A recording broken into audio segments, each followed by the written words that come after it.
Hi, for today's video, we will make sauteed chicken with tomatoes and mushrooms.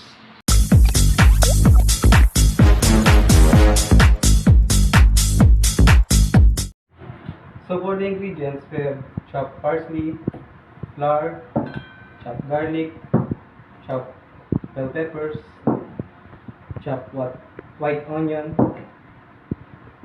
and mushrooms, and tomatoes.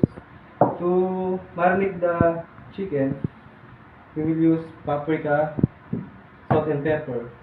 We will also use white wine for the sauteed chicken. Marinate the chicken, add paprika, black pepper,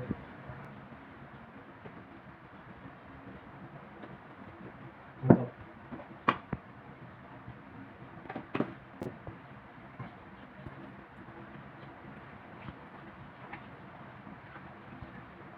And let it rest for 5 minutes. Add oil, then saute the chicken.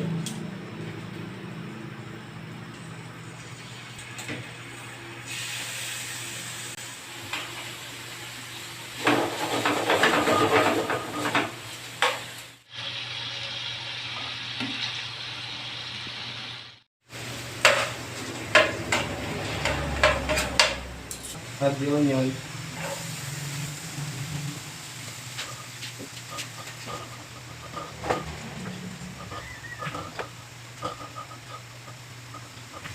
Garlic.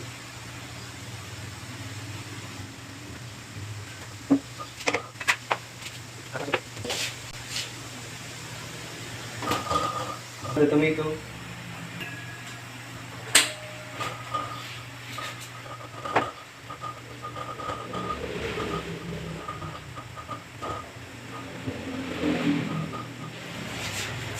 Bell peppers.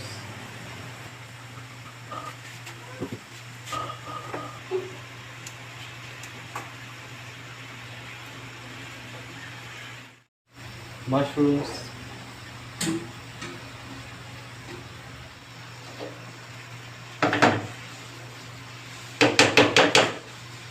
Add a little bit of flour.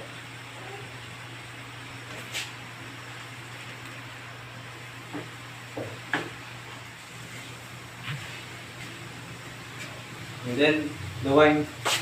But before putting wine, make sure that all the ingredients is hot.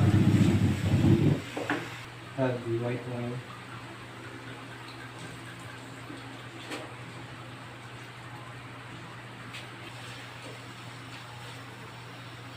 Add the chicken stock.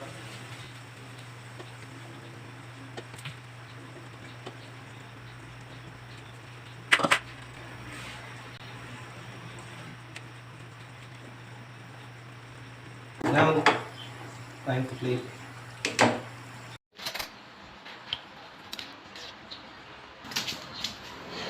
And parsley.